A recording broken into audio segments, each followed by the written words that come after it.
മഹാനായ അൽ ഹസൻ അൽ ബസരി റഹിമഹുല്ലാ അദ്ദേഹം പറയാണ്, ഈ ഉമ്മത്തിൽ എല്ലാ ആളുകൾക്കും മനസ്സിലാക്കിയിരിക്കേണ്ട ഉപദേശമാണത്, എല്ലാവരും മനസ്സിലാക്കിക്കോളൂ. അദ്ദേഹം പറയാണ്, ഇൻ കാന ഫിൽ വലീമത്തി ലഹ്വുൻ, ഏതെങ്കിലുമൊക്കെ വിവാഹ സദസ്സിൽ വലീമകളിൽ ലഹുണ്ടെങ്കിൽ, സംഗീതമുണ്ടെങ്കിൽ, ഫലാ ദഅവത ലഹും, അവിടെ നിങ്ങൾ അതിന് നിങ്ങൾ എന്ത് ചെയ്യേണ്ടതില്ല, പോകേണ്ടതില്ല. അല്ലെ, പലരും പറയും വിളിച്ചതല്ലേ പോകേണ്ടതില്ലേ എന്ന് പറയാറുണ്ട്. സഹോദരങ്ങൾ, ഇത്തരം സംഗീത പരിപാടികൾ വെച്ചിട്ടാണ് നിങ്ങളുടെ കുടുംബക്കാർ കല്യാണത്തിന് ക്ഷണിക്കേണ്ടതെങ്കിൽ, അത് നിങ്ങളുടെ അയൽവാസിയാണെങ്കിലും ശരി, ഉറ്റ ബന്ധുവാണെങ്കിലും ശരി, അതിന് പോകാത്തത് കൊണ്ട് നിങ്ങൾക്ക് യാതൊരു കുറ്റവും ദീനുൽ ഇസ്ലാമിലില്ല. നിങ്ങൾ അത് ക്ഷണം സ്വീകരിക്കേണ്ടതില്ല.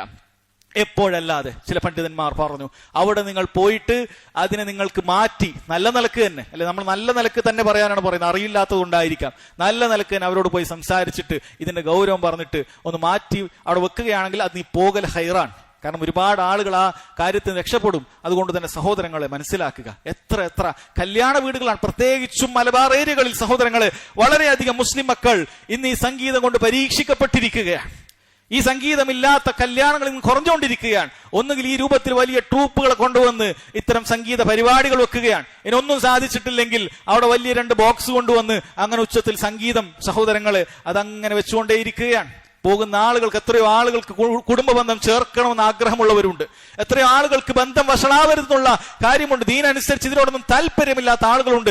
അവരൊക്കെ മാനസിക വിഷമത്തിലാണ്. എങ്ങനെ ഈ കല്യാണത്തിന് പോകുന്നത്, എങ്ങനെയാണ് പോകാൻ സാധിക്കുന്നത്, ബന്ധം വഷളാകണ്ട എന്ന് തന്നെയാണ് അവരൊക്കെ ചിന്തിക്കുന്നത്. പക്ഷേ അല്ലാഹു സുബ്ഹാനഹു വ തആലയുടെ ദീനിൽ വളരെ വിലക്കപ്പെട്ടിട്ടുള്ള ഒരു കാര്യം, അതെങ്ങനെ അങ്ങനെയുള്ള കാര്യത്തിൽ പോകാൻ പറ്റും എന്നുള്ളത് കൊണ്ട് മാത്രം മാറി നിൽക്കുന്നവരാണ് സഹോദരങ്ങളെ. ഇതാ മഹാനായ അൽ ഹസൻ അൽ ബസരി റഹിമഹുല്ലാഹ് വളരെ കൃത്യമായി പറയുന്നു, ഫലാ ദഅവത ലഹും, അത്തരത്തിലുള്ള സദ്യകളിൽ, അത്തരത്തിലുള്ള കല്യാണ സദസ്സുകളിൽ നിങ്ങൾ പോകേണ്ടതില്ല എന്നുള്ളത് വളരെ കൃത്യമായി മനസ്സിലാക്കുക. അതുകൊണ്ട് കല്യാണവും മറ്റുമൊക്കെ വെക്കുന്ന ആളുകൾ, വീട്ടിൽ കാരണവന്മാരായിട്ടുള്ള ആളുകൾ, നിങ്ങൾ ആണുങ്ങളായിരിക്കേണ്ടതുണ്ട്.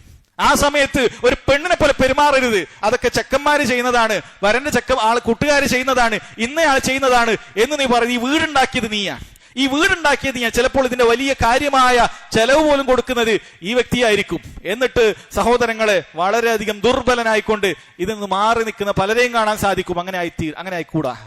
വളരെ കൃത്യമായിട്ട് ഇത്തരത്തിലുള്ള കാര്യങ്ങളിൽ നിന്നും, എന്റെ വീട്ടിൽ നിന്നും അതുണ്ടാകാൻ പാടില്ല എന്നുള്ളത് ഓരോരുത്തരും ഉറപ്പുവരുത്തണം. കുല്ലുക്കും മസ്ഊലുൻ അൻ റഇയതിഹി, നബി സല്ലല്ലാഹു അലൈഹി വസല്ലം പറഞ്ഞതാണ്, നിങ്ങൾ ഓരോരുത്തരും നിങ്ങളുടെ കീഴിലുള്ള വീട്ടിലുള്ള ആളുകളെ കുറിച്ച് നിങ്ങൾ ചോദിക്കപ്പെടുന്നതാണ്. അവർക്ക് ഹറാമുകൾ ഒരുക്കാനുള്ള ഒരു വേദി നിങ്ങളുടെ വീടുണ്ടാകാൻ പാടില്ല.